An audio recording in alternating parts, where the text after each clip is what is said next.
మీ కుటుంబ శాంతి, ఆరోగ్యం, ఆర్థిక అభివృద్ధి కోసం రుద్రాక్ష మహాపూజలో తప్పక పాల్గొనండి. ఇప్పుడే నమోదు చేసుకోండి. నమస్తే రమ్మగారు. నమస్తే జయ. రమ్మగారు, ఏదైనా కొత్త పని ప్రారంభించే ముందు మనం ఏ విధంగా సిద్ధంగా ఉండాలి, అలాగే మనతో పాటు దైవ బలం కూడా ఉండాలి కదా. దీనికి సంబంధించి మనకి అంటే పురాణ ఇతిహాసాల్లో కానీ లేకుంటే పెద్దలు కానీ ఏదైనా చెప్పిన మంత్రాలు, ఏదైనా పని ప్రారంభించే ముందు ఇది చదువుకోండి, ఇది పఠించండి, అప్పుడు ఆ పని సాఫీగా జరుగుతుంది, అలా ఏమైనా చెప్పడం జరిగిందండి? బోల్డ్ అని చెప్తారు జయ. మనం వినాయక ప్రార్థన చేసుకుంటాం, అది అందరికీ తెలిసిన విషయం. వినాయక ప్రార్థన చేయటం, వినాయకుడి కోసం మీదు కట్టడం అంటే ఏంటమ్మగారు? ఎలా అంటే ముడుపు కట్టడం అంటారు కదా, అట్లా మీది కట్టడం అంటే ఏదైనా మంచి ముఖ్యమైన పని చేస్తున్నాం, వినాయకుడిని ప్రార్థించుకోవటం, మరి ఇంట్లో కొంచెం ఇల్లంతా శుభ్రం చేసుకోవటము, పాజిటివ్ మైండ్ తోటి కాస్త ఒక పచ్చపట్ట ఒక గుడ్డలో, అంటే మనం ఉత్తరీయాలు అవి ఉంటాయి చూడు, మన సత్యనారాయణ వ్రతాలు ఓ ఉత్తరీయం, చిన్న ఉత్తరీయాన్ని మడత పెట్టి ఒక డబ్బా సోల బియ్యం, ఒక గ్లాసెడ్ బియ్యం, ఒక పావు గ్లాసు శనగలు కానీ శనగపప్పు కానీ అందులో వేసి, తర్వాత ఒక చిన్న అరిటాకు మన తమలపాకు మీద వినాయకుడి చిన్నగా పసుపుతోటి చిన్న గుండ్రటి ఇది చేసుకుని పసుపు బొట్టు పెట్టుకోవటం, ₹1 నాణ్యం పెట్టడం, పెట్టి ఈ వస్త్రాన్ని మూట కట్టేస్తారు, మీదు కట్టడం అంటారు. ఇవి సాధారణంగా ఎప్పుడు చేస్తాము, గృహప్రవేశాలకి వాటికి పెళ్ళిళ్ళప్పుడు ముహూర్తం పెడతాం, పనులు ప్రారంభించడం కోసం చేస్తాం చూడు, అప్పుడు ఇలా వినాయకుడికి మీది కట్టడం అనేది పాతకాలపు పద్ధతి. తర్వాత వినాయకుడికి బియ్యం పోయటం అంటారు, లేకపోతే గోధుమ రాయి పెట్టడం అంటారు. గోధుమ రాయి అంటే అదే తిరగలి అనమాట, తిరగలికి బొట్టు పెట్టి నమస్కారం చేసి స్టార్ట్ చేసుకుంటారు పని. అయితే ఇలా చేసేటప్పుడు మనం ఏ పని అయితే మొదలు పెట్టామో ఆ కార్యక్రమం అయిపోయాక వినాయకుడి బియ్యాన్ని వండటం, కుడుములు చేసి వినాయకుడికి నివేదన చేసి మా పని సజావుగా అయింది నాయన అని నమస్కారం చేసుకోవటం ఒక పద్ధతి. పూర్వకాలం నుంచి చాలా చోట్ల ఆచరించేదే. పెళ్ళిళ్ళు, గృహప్రవేశాలు, ఏదైనా ఫంక్షన్లకి ముందు ఈ పని చేస్తాం. అయితే ఇప్పుడు మనం రోజువారీ దైనందిన జీవితంలో ఏదైనా కొత్త పని ప్రారంభించేటప్పుడు ఏం చేయాలి అంటే, మొదట పాజిటివ్గా ఉండాలి. మనం ఏ వ్యాపారమో పనో ఉద్యోగమో ఉంటే దాని ఆను ముందు వెనక 4 తెలుసుకోవాలి. ఆల్రెడీ ఆ రంగంలో ఉన్న వాళ్ళతోటి మాట్లాడుకోవాలి. మనం ఏదైనా ఒక పని చేసేటప్పుడు హోప్ఫుల్గా చేయాలి చూడు. అవునండి, అది బాగా అవ్వాలని కదా. ముందు అది బాగా అవ్వాలంటే దాని తాలూకు 4 వ్యవహారాలు మనకి తెలిసి ఉండాలా. ముందే మొదలు పెట్టేసి తర్వాత ఆగిపోయిందని దైవ దోషణ చెయ్యొద్దు. అవును, ముందే 4 కనుక్కోండి. మీరు అన్ని వ్యవహారాలు కనుక్కొని ఓకే ఇందులోకి దిగితే ఈ పని సజావుగా అవుతుంది.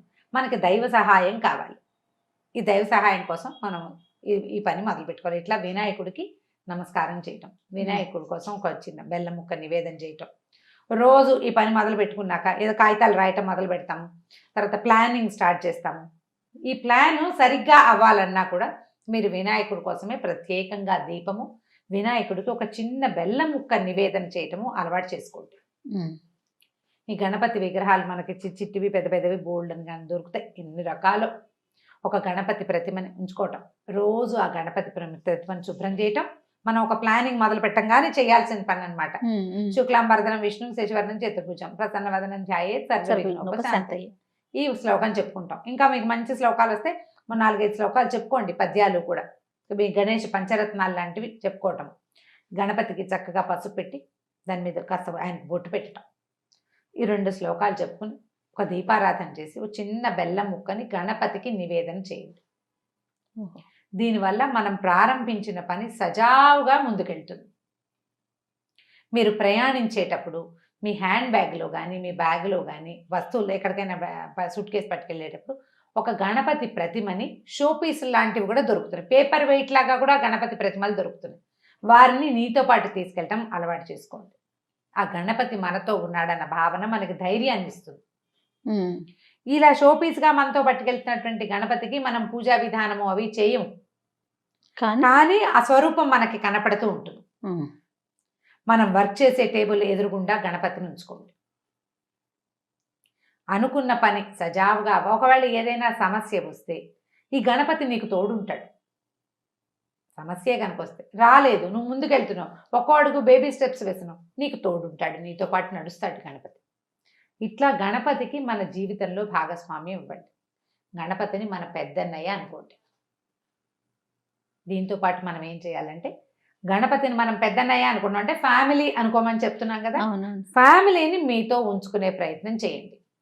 కుటుంబంలో ఎవరైనా వ్యతిరేకించే వ్యవహారాల్లోకి దిగద్దు. ఇది ప్రధానం అసలు. వాళ్ళని మనతో ఉంచుకుంటే నీకు ఏ సమస్య వచ్చినా నువ్వు 4 అడుగులు ముందుకేసినా కుటుంబం నీకు ఎప్పుడు నీతో పాటు ఉంటుంది, గణపతి ఉన్నట్టే. అంతే. కాబట్టి ఫ్యామిలీని వ్యతిరేకించి వాళ్ళు వద్దంటూ ఉంటే చెయ్యొద్దు. ఏది కూడా వ్యాపారం కానీ, విద్య కానీ, పరిశ్రమలు పెట్టడం కానీ, వివాహం చేసుకోవటం కానీ ఒప్పించి చేసుకోండి. ఏమైనా సరే, ఏ పనైనా అది నీకు సజావుగా ముందుకెళ్తుంది. నాకు నచ్చింది చేసేస్తాను కాదు, నువ్వు ఎందుకు చేస్తున్నావో జస్టిఫై చేసి చెప్పగలగాలి. అప్పుడు ఏమవుతుంది, అవతల పని మీద నీకు పూర్తి అవగాహన ఉన్నట్టు. అవును. అది సజావుగా వెళ్తుంది. ఈ గణపతి ప్రార్థనని అలవాటు చేసుకోండి. విద్యార్థులకి, పిల్లలకి చిన్నప్పటి నుంచి కనుక నేర్పిస్తే పెద్దయ్యాక కూడా ఇప్పుడు దీన్ని దైవ సహాయంగానే భావించద్దు. ఆర్థడాక్స్ థింగ్సో, ఇవి పాతకాలపు భావాలు, మూఢాచారాలు, భగవంతుడి మీదే డిపెండెన్సీయో కాదు. భగవంతుడిని మనతో పాటు ఉంచుకోవడం అదొక నమ్మకం కదండి. అంతే, ఒక పాజిటివ్ ఎనర్జీ. దాన్ని మనతో పాటు ఉంచుకోండి. గణపతి ప్రార్థన బాగా రెగ్యులర్గా చేసే అలవాటు ఉంచుకోండి. విద్యార్థులతో పాటు వాళ్ళ టేబుల్ మీద గణపతి ఉండాలి. ఎక్కడికైనా ప్రయాణిస్తుంటే ఒక చిన్న గణపతి విగ్రహం వాళ్ళతో పాటు వెళ్ళాలి. తర్వాత ఇంకా వాళ్ళ భక్తి రకరకాల దారులకు వెళ్ళింది అనుకోండి, ఎవరిని మీద భక్తి ఉంటుందో వాళ్ళని వాళ్ళు తీసుకెళ్తారు. పెరిగి పెద్దయ్యాక.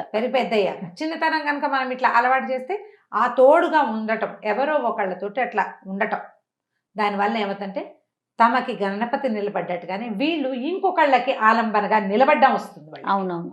తర్వాత రమ్మగారు, తప్పు చేస్తే ఏదన్నా తెలిసి తెలియక చేసినా అమ్మో దేవుడున్నాడు శిక్షిస్తాడేమో అనే ఒక భయం కూడా చిన్నప్పటి నుంచే అలవరుతుందండి. దీనికి చిన్న కరెక్షన్ చెప్తాను. చెప్పండి. ఈయనకి నచ్చదేమో అని అనిపించాలి మనకి.